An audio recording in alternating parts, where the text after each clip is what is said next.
तो चलो आगे देखते हैं। तो प्रश्नावली 15.2 को देखने वाले हैं। तो 15.2 के प्रश्न देखो। पहला प्रश्न क्या कह रहा है, बेलन का वक्र पृष्ठ एवं संपूर्ण पृष्ठीय क्षेत्रफल ज्ञात कीजिए जिनकी मापे निम्नानुसार हो। ठीक है, तो यहाँ पे देखो त्रिज्या 7 सेंटीमीटर है और ऊंचाई 24 है। इस तरह से 4 प्रश्न दिया हुआ है। इनमें से एक प्रश्न मैं बताऊंगा, बाकी 3 प्रश्न आप लोग बना के खुद देखना। ठीक है, बहुत आसान सॉल्यूशन है। पूछा क्या गया है, यहाँ पे देखो वक्र पृष्ठ पूछा है और संपूर्ण पृष्ठ का क्षेत्रफल, मतलब 2 मान निकालना है। तो पहले मैं आपको ना वक्र पृष्ठ किसे कहते हैं और संपूर्ण पृष्ठ किसे कहते हैं ये मैं बता देता हूँ। और यहाँ पे त्रिज्या कितने हैं, 7 और 24। ठीक है, इसे भी लिख लेते हैं। तो ये जो है त्रिज्या है, प्रश्न में 7 सेंटीमीटर दिया हुआ है, और ऊंचाई जो है 24 सेंटीमीटर दिया हुआ है। ठीक है, अब सूत्र पे बात कर लेते हैं। एक सूत्र होता है वक्र पृष्ठ, ठीक है, वक्र पृष्ठ का क्षेत्रफल। और दूसरा जो सूत्र होता है, मैं 2 खंड में कर लेता हूं, संपूर्ण पृष्ठ का क्षेत्रफल। और ये दोनों बेलन पे लागू होगा ना, बेलन के लिए है। आगे में मैं चलो बेलन लिख देता हूं, बेलन का, और ये भी यहाँ भी बेलन, यहाँ पे जगह नहीं है तो ऊपर में लिख लेते हैं। तो बेलन का संपूर्ण बेलन का वक्र पृष्ठ का क्षेत्रफल और बेलन का संपूर्ण पृष्ठ का क्षेत्रफल। जब वक्र पृष्ठ का क्षेत्रफल कहेगा बेलन का, तो आपको लगाना है सूत्र 2πr(h), इसको लगाना है। और जब संपूर्ण पृष्ठ की बात करेगा तो 2πr यहाँ तक लिखना है और r+h कर देना है। ठीक है, इस सूत्र का उपयोग करना है। ये संपूर्ण पृष्ठ के लिए है और ये वक्र पृष्ठ के लिए है। तो दोनों हमें निकालना है। तो चलो बारी बारी से अब आगे हल करते हैं। 2 खंडों पे इसे रख ले रहा हूँ। ठीक है, बेलन का वक्र पृष्ठ पहले निकालते हैं। तो सूत्र है 2πr(h), त्रिज्या 7 और ऊंचाई 24। तो 2 पाई का मान कितना होता है, 22/7। r का मान 7 है और h का मान कितना है, 24। ये रहा 24। 7 एकम 7, 7 एकम 7, दोनों कट गया। ठीक है, अब इन तीनों को गुणा कर दो, 2, 22 और ये 24 को गुणा कर देते हैं। तो गुणा करेंगे तो उत्तर आ जाएगा 1056 आ जाएगा, 1056 वर्ग सेंटीमीटर मीटर। ये रहा इसका उत्तर। इसका भी वैसे ही निकलेगा, बस क्या करना है, मानों को रखना है। तो 2 गुणित पाई का मान 22/7 होता है, r का मान यहाँ पे त्रिज्या, r को हम त्रिज्या कहते हैं, और यहाँ पे r का मान यहाँ भी 7 रखेंगे, h का मान 24 रखेंगे, मतलब h मतलब ऊंचाई। ये 7 कट गया, ये 2 गुणित 22 गुणित इन दोनों को जोड़ दो, तो जोड़ोगे तो कितना होगा, 31 ना, ये 31। अब इन तीनों को गुणा कर दो, तो तीनों को गुणा करेंगे तो ये प्राप्त होगा 1364 वर्ग सेंटीमीटर। ठीक है, वर्ग सेंटीमीटर, ये इतना प्राप्त होगा। ठीक है, देख लो, बहुत आसान था। अब बाकी जो प्रश्न है इसमें दूसरा तीसरा मैं दिखाता हूं आपको। देखो दूसरा, ठीक है, ये तीसरा और चौथा, इन तीनों को बना के देखना। ठीक है, जैसे मैंने बनाया वैसे ही अगर रखोगे मानों को, बस कुछ नहीं करना है। जैसे यहाँ पे r है, h है, तो ये मान बस बदलेगा। तो ये दोनों मान को आपको क्या करना है, r और h के मान को बदलते जाना है। जहाँ पे r है और जहाँ पे h है वहीं पे मान बदलेगा, बाकी पूरा सॉल्यूशन सेम रहेगा। ठीक है, तो सॉल्यूशन अगर एक बार समझ में आ गया तो ये आसानी से बन जाएगा। आपको बार बार ना रटने की जरूरत नहीं है, ना ही उसे बार बार देखने की जरूरत है। चलो आगे देखते हैं। इसके बाद देखो ये वाला प्रश्न देखते हैं। ठीक है, एक बेलनाकार टैंक के आधार की परिधि 176 सेंटीमीटर तथा ऊंचाई 30 सेंटीमीटर हो तो उसके वक्र पृष्ठ का क्षेत्रफल ज्ञात कीजिए। क्या ज्ञात करना है, वक्र पृष्ठ का है ना। चलो कैसे ज्ञात करोगे, तो यहाँ पे परिधि दिया हुआ है दूसरा प्रश्न में, मैं यहाँ पे लिख लेता हूं परिधि, बेलन की परिधि दिया हुआ है। तो परिधि का जो मान है, या बेलन ना कह के टैंक दिए है ना, टैंक का है यहाँ पे, बेलनाकार टैंक। तो टैंक का मान दिया हुआ है 176 सेंटीमीटर दिया हुआ है इसकी परिधि, और ऊंचाई दिया हुआ है, ऊंचाई है 30 सेंटीमीटर। ठीक है, तो बेलन की परिधि का सूत्र आप लोगों को पता है क्या? नहीं पता है ना, मैं बताता हूं। ठीक है, बेलन की परिधि का जो सूत्र होता है वो होता है 2πr/h। ये होता है सूत्र बेलन की, बेलन की परिधि बोल रहा ना, नहीं, ये होता है 2πr होता है बेलन की परिधि का सूत्र। और इसके बराबर जो मान है वो ये है 176 सेंटीमीटर है। तो सेंटीमीटर मतलब cm लिख लेता हूँ। ठीक है, 2πr के बराबर 176 सेंटीमीटर है, और बेलन की ऊंचाई भी दिया हुआ है। ये जो ऊंचाई है वो बेलन की है, तो बेलन की ऊंचाई कितना है? 30। ऊंचाई को s से दर्शाते हैं, तो ऊंचाई 30 सेंटीमीटर। अब क्या करेंगे? अब ये दोनों को ना गुणा कर देंगे। ठीक है, इन दोनों को गुणा कर देंगे। तो जब इन दोनों को गुणा करेंगे तो बेलन का क्या निकल जाएगा? वक्र पृष्ठ निकल जाएगा। तो लिखो बेलन का वक्र पृष्ठ बराबर क्या होगा? ये परिधि है, तो पर लिखो परिधि गुणित ऊंचाई, दोनों को गुणा कर देंगे परिधि और ऊंचाई को। तो परिधि को किससे दर्शाते हैं? 2πr से, तो 2πr, और बेलन की ऊंचाई को h से, तो ये h हो गया। मानों को अब रख दो, तो 2πr का मान पूरा 176 के बराबर है, तो इसके जगह में डायरेक्ट 176 लिख देंगे, और h का मान कितना है? 30। ये रहा 30। इस तरह से दोनों को गुणा करेंगे, तो गुणा करने पे कितना आ रहा है? गुणा करने पे आ रहा है 5280 वर्ग सेंटीमीटर, इतना प्राप्त हो रहा है। ये क्या है? इसका उत्तर है। समझ में आ गया? बहुत आसान था। चलो आगे देखते हैं। इसके बाद देखो तीसरा प्रश्न। एक बेलन का आयतन 44 घन सेंटीमीटर है तथा त्रिज्या 2 सेंटीमीटर। उसका संपूर्ण पृष्ठ का क्षेत्रफल ज्ञात कीजिए। संपूर्ण पृष्ठ का क्षेत्रफल ज्ञात करना है, तो इसको कैसे हल करेंगे? ठीक है, ये भी बहुत आसान है। जो दिया है उसको लिख लेते हैं। तो बेलन का आयतन तो दिया है ना, तो लिखो बेलन का आयतन कितना दिया हुआ है? आयतन दिया हुआ है 44, और बेलन के आयतन को दर्शाते किससे हैं? तो दर्शाते, मैं उसको यहीं पे लिख लेता हूँ। ठीक है, बेलन के आयतन को दर्शाते हैं πr²h, इससे दर्शाते हैं, और इसके बराबर जो मान है वो है 44 दिया हुआ है। मतलब πr² की जगह में कितना रखेंगे? 44 रखेंगे। ठीक है, अब बेलन की त्रिज्या लिख लेते हैं। बेलन की त्रिज्या कितना दिया हुआ है? 2 दिया हुआ है, 2 सेंटीमीटर। ठीक है, और ये हो जाएगा घन सेंटीमीटर था ना, सेंटीमीटर।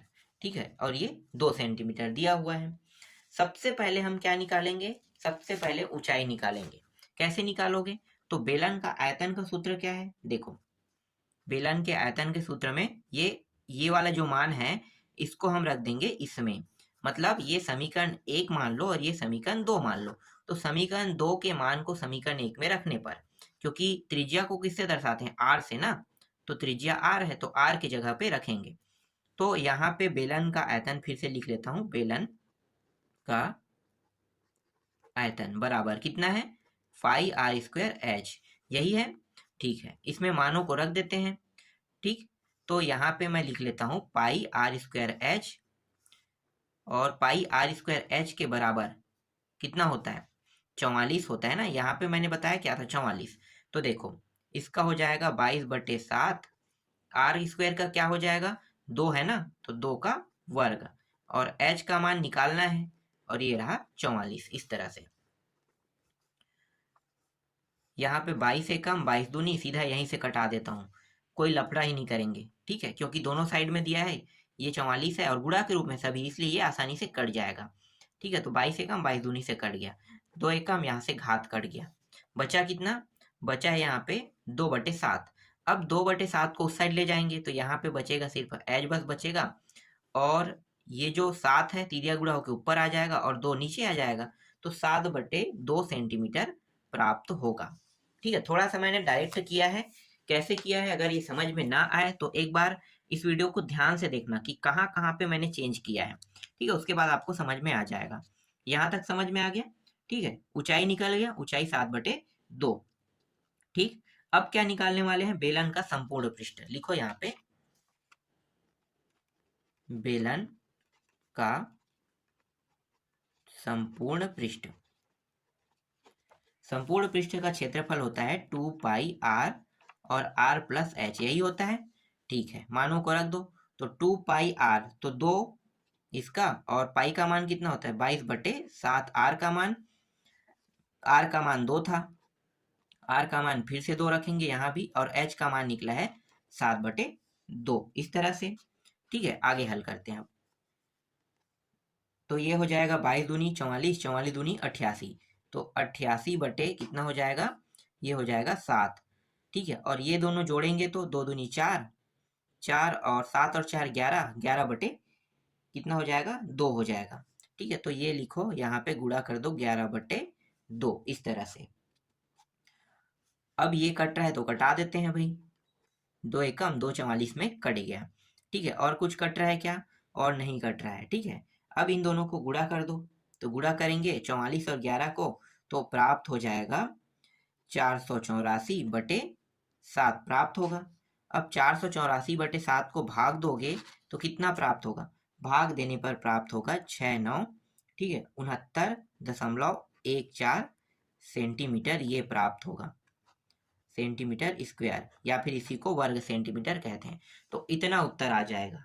समझ में आ गया? ठीक है, थोड़ा सा प्रक्रिया लेंदी है क्योंकि मैं इसे थोड़ा सा शॉर्टकट में बता दिया हूँ ना, लेकिन देखोगे ढंग से तो आपको समझ में आ जाएगा। चलो आगे देखते हैं। इसके बाद ये जो चौथा प्रश्न है इसको देख लेते हैं। 14 मीटर व्यास के 25 मीटर गहरे कुएं को खोदने पर कितने घन मीटर मिट्टी निकलेगी? इस कुएं को अंदर की ओर से प्लास्टर करवाने में 3 प्रति वर्ग मीटर की दर से कितना खर्च आएगा कह रहे हैं। ठीक है, तो उत्तर क्या लिखना है, मतलब इसे बनाना कैसे है? तो देखो, जो दिया है पहले उसको लिख लेते हैं। व्यास दिया है ना, तो व्यास को लिख लो।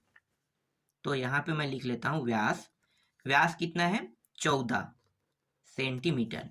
अब मैं इसे त्रिज्या में चेंज करूंगा, तो त्रिज्या कितना होगा? त्रिज्या को दर्शाते किससे हैं? आर से ना, इस तरह से आर। त्रिज्या जो होता है वो व्यास का क्या होता है? दुगना होता है।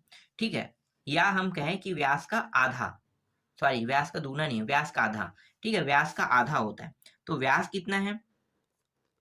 इतना है, और व्यास का आधा मतलब 2 कर देंगे तो आधा निकल जाएगा। तो व्यास का मान रखो 14 और ये 2 मतलब 7 सेंटीमीटर आ गया त्रिज्या। ठीक है, व्यास का आधा हुआ। ठीक है, अब कुएं का यहाँ पे क्या है? ऊंचाई भी है ना, ऊंचाई को लिख लेते हैं। यहाँ पे लिख लेता हूँ ऊंचाई। ऊंचाई दिया हुआ है, मतलब गहराई या ऊंचाई दोनों एक ही है ना, गहराई भी बोलते हैं उसी को, ऊंचाई भी बोल देते हैं। तो यहाँ पे दिया है 25 मीटर दिया हुआ है, और ये मीटर में है, सॉरी सेंटीमीटर नहीं मीटर में लिखो। ये सब क्या है? मीटर में है। ठीक, चलो आगे अब हल करते हैं। अब इस प्रश्न में सबसे पहले क्या निकालेंगे? आयतन। मिट्टी निकलेगा तो आयतन होता है, तो आयतन निकाल लेते हैं। तो कुएं का आयतन, कुएं का आयतन का सूत्र है πr²h, यही होता है। बस मान को रख दो। तो हमारे पास सभी का मान है 22/7, पाई का मान होता है, आर का मान यहाँ पे 7 है, इसका वर्ग, और एच का मान कितना है? एच का मान है 25, इस तरह से। आगे हल करेंगे तो ये 7 और ये वर्ग कट गया, इन तीनों को गुणा कर दो, तो गुणा करोगे तो हो जाएगा 3850 घन मीटर होगा। ठीक है, ये आ गया। इतना मिट्टी कुएं से, मतलब कुएं खुदाई करेंगे तो इतना मिट्टी निकलेगा। समझ में आ गया? कुएं खुदाई करने पर 3850 घन मीटर मिट्टी निकलेगा। अब वक्र पृष्ठ का सूत्र लगाएंगे। ठीक है, क्योंकि प्लास्टर करना है ना, तो प्लास्टर करने वाला वक्र पृष्ठ के लिए है। तो लिखो वक्र पृष्ठ का क्षेत्रफल। क्या होता है वक्र पृष्ठ का क्षेत्रफल? 2πrh, यही होता है। ठीक है, अब यहाँ पे मान रख देते हैं। तो 2 गुणित पाई का मान 22/7, आर का मान 7 है, और एच का मान कितना है? 25 है। ये 7 कट गया, इन तीनों को गुणा कर दो। तो इन तीनों को गुणा करेंगे तो उत्तर आ जाएगा 110, मतलब 1100 वर्ग मीटर आ जाएगा। और इस प्रश्न में क्या कहा है, इस प्रश्न में कहा है प्लास्टर करना है तो प्रति वर्ग मीटर 3 रुपये पड़ेगा कह रहा है। तो इसके साथ 3 का गुणा कर देंगे। तो यहाँ पे लिख लेते हैं पहले प्लास्टर का खर्च बराबर 3 रुपये प्रति वर्ग मीटर। ठीक है, तो अब इन दोनों को गुणा कर दो, इन दोनों को। तो यहाँ पे 1100 गुणित 3 बराबर कितना हो जाएगा, 3300 रुपये। इतने रुपये कुल, मतलब जो प्लास्टर करेंगे तो इतने रुपये खर्च आएगा। ये क्या है, इसका आंसर है। ठीक है, समझ में आ गया। चलो आगे देखते हैं। इसके बाद देखो 5वां प्रश्न। बेलन के आधार की परिधि 6 मीटर एवं आधार की ऊंचाई 44 मीटर, तो उसका वक्र पृष्ठ ज्ञात कीजिए। देखो यहाँ पे आधार दे दिया है तो आधार को हटा देना, ठीक है, कोई मतलब नहीं है, वैल्यू 0 रहता है हमेशा। बस ना कंफ्यूज करने के लिए आधार उधार नाम दे दिया जाता है, जबकि इसकी वैल्यू क्या है, कुछ भी नहीं है। वही जो वैल्यू बाकी के लिए उपयोग होगा वही वैल्यू इसके लिए भी उपयोग होगा। देखो मैं आपको बताता हूँ, लिखने पे तो मैं लिख दूंगा कि हाँ बेलन की आधार की परिधि ऐसे, लेकिन मैं अगर डायरेक्ट इसे परिधि लिख दूं तो बेलन की परिधि, तो क्या चेंज होगा, नहीं होगा ना। आधार हटा दूंगा तो भी वो चेंज नहीं होगा। कितना है, 6 मीटर दिया हुआ है। और इसकी ऊंचाई कह रहा है, ऊंचाई प्रश्न में दिया है 44 मीटर दिया हुआ है, ऊंचाई दोनों दिया है। क्या करेंगे, दोनों को गुणा कर देंगे। वक्र पृष्ठ का सूत्र क्या होता है, वक्र पृष्ठ सूत्र में परिधि और ऊंचाई को गुणा करते हैं तो निकल जाता है। तो लिखो बेलन का वक्र पृष्ठ, तो 6 गुणित डायरेक्ट मैं 44 कर देता हूं, दोनों को गुणा करेंगे तो उत्तर आ जाएगा 264 वर्ग मीटर। ये रहा इसका उत्तर, फाइनल उत्तर। देखो कितना आसान था। बस कंफ्यूज करने के लिए ये लोग ना कई जगह ऐसे ऐसे शब्दों का उपयोग कर देते हैं जैसे कि लगे कि वो टफ है। ठीक है, टफ नहीं होता है, बनाने के तरीके बिल्कुल चेंज नहीं होता है। सूत्र याद रहेगा तो 100% आपसे बहुत आसानी से बन जाएगा। 6वां देखो, बेलन के वक्राकार भाग का क्षेत्रफल 1000 पाई वर्ग सेंटीमीटर है और इसका व्यास 20 सेंटीमीटर है। उस बेलन की ऊंचाई कितनी होगी। तो बेलन की ऊंचाई बताना है, बहुत आसान प्रश्न है। देखो क्या लिखेंगे, पहले जो दिया है उसको लिख लेते हैं। ठीक है, इस प्रश्न में दिया हुआ है,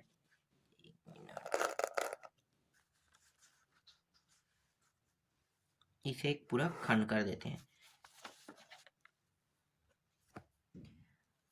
अब 6वां प्रश्न को बनाते हैं। तो दिया क्या है, बेलन हाँ बेलन के वक्राकार लिखा है ना, वक्राकार भाग का क्षेत्रफल, क्षेत्रफल होता है 2 पाई आर एच, यही होता है। ठीक है, तो इतना दिया हुआ है, मान लो ये इसका सूत्र है। ठीक है, आगे अब क्या करेंगे कि प्रश्न में जो व्यास दिया है उसको त्रिज्या में चेंज कर लेते हैं। तो लिखो व्यास बराबर कितना है, 20 दिया हुआ है, और त्रिज्या निकालेंगे तो इसका आधा होता है, तो डायरेक्ट आप आधा लिख सकते हो या फिर 20/2 कर दो तो 10 आ जाएगा ना। तो 10 सेंटीमीटर इसका क्या निकल गया, 10 सेंटीमीटर इसका त्रिज्या निकल गया। ठीक है, त्रिज्या निकल गया। अब सूत्र का उपयोग करेंगे, तो बेलन के वक्राकार भाग, ये वाला जो है ना, इस सूत्र को उपयोग करने वाले हैं। तो इसके बराबर मान कितना है, इसके बराबर मान प्रश्न में दिया हुआ था 1000 पाई, इतना दिया हुआ था। ठीक है, इसका उपयोग करके हल करेंगे। तो मैं यहाँ पे खंड कर लेता हूँ। अब यहाँ पे हल करेंगे तो 2 पाई आर एच इसके बराबर है 1000 पाई। ठीक, 2 गुणित पाई का मान कितना होता है, 22/7। आर का मान कितना निकाले अभी, 10 ना, और एच का मान कितना है, इस प्रश्न में एच का मान नहीं दिया है, एच का मान ज्ञात करना है। ठीक, इसके बाद है यहाँ पे 1000 और पाई का मान कितना होता है, 22/7। ये 22/7 दोनों साइड है, यहाँ भी काट देते हैं यहीं से। ठीक है, कट गया, एक शून्य यहाँ भी काट दिए, कट गया।